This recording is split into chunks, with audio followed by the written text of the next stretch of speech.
Olá pessoal, hoje nós vamos dar uma pequena introdução sobre o que são números complexos, uma abordagem de maneira básica, porque o nosso objetivo é trabalhar, usar eles como uma ferramenta para a resolução de exercícios e circuitos que nós vamos trabalhar aqui no canal. Números complexos você já deve ter visto de maneira básica já no ensino médio.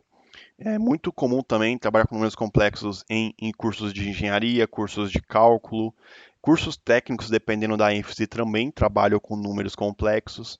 E por que nós utilizamos os números complexos? É quando nós precisamos ir além dos números reais. Quando nós temos exercícios, situações que os números reais não atendem, nós temos que trabalhar com os números complexos. Tá, mas o que é um número complexo? Eu vou estar representando aqui no canto, tá? O número complexo é representado pela letra Z.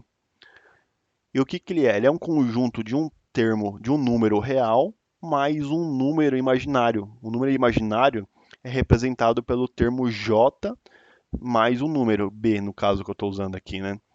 Muitas outras referências, tá? Vou deixar aqui abrir um parênteses.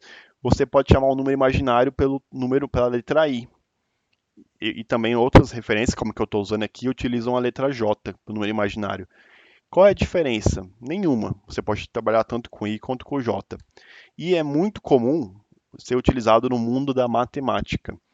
Ou seja, você está fazendo um curso de cálculo e de matemática, você sempre trabalha com a letra I. A letra J é muito usado no mundo da elétrica. Ou seja, quem está trabalhando com engenharia elétrica, cursos técnicos na área de elétricas, usa termo J para números complexos. E no meu canal eu vou estar trabalhando com o termo J, tá? Mas você pode trabalhar tanto com I também, que é a mesma coisa, tá? Sem nenhum problema.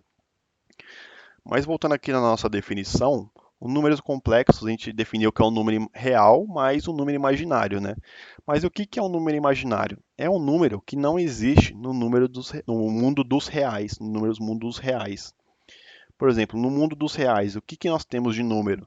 Nós temos números positivos, números negativos, nós temos frações de um número por outro, nós temos raízes, nós temos dízimas periódicas, nós temos diversos números no mundo dos reais, mas tem alguns números que nós não trabalhamos no mundo dos reais. Um exemplo disso, raízes negativas. Um exemplo, raiz de menos um.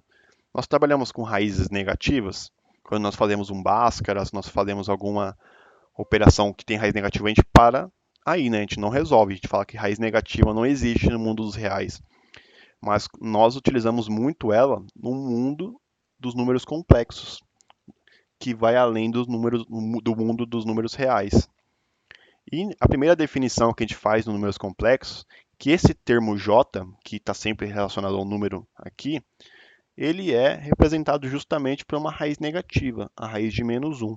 Ou seja, um número imaginário, que sempre contempla a letra J, sempre tem uma raiz negativa atrelada a ele.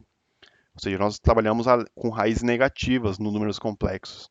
Uma outra definição que é também importante, que eu posso escrever o que? Que j ao quadrado é menos um. É a mesma coisa que eu levar aqui essa primeira parte aqui ao quadrado, né? Que acaba virando quadrado aqui e aqui a raiz morre e fica menos um. Essas aqui são duas definições que nós trabalhamos muito nos números complexos. E por que eu estou falando aqui que j ao quadrado é menos um?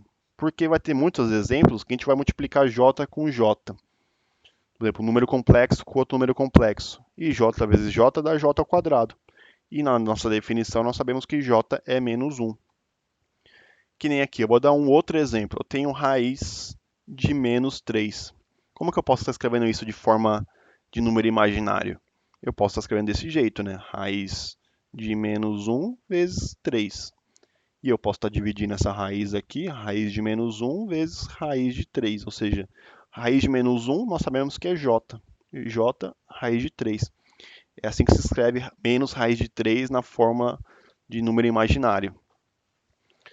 Tá bom, aqui nós descobrimos que número complexo é um termo real mais um termo imaginário JB, né?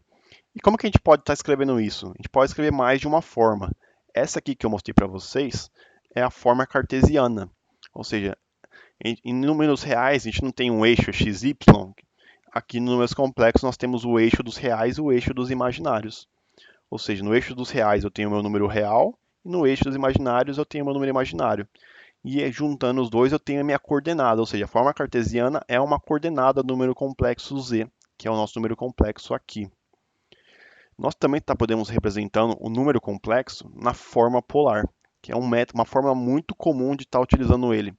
Ou seja, nós transformamos uma coordenada em um vetor que tem direção, sentido e tem um módulo z aqui, né?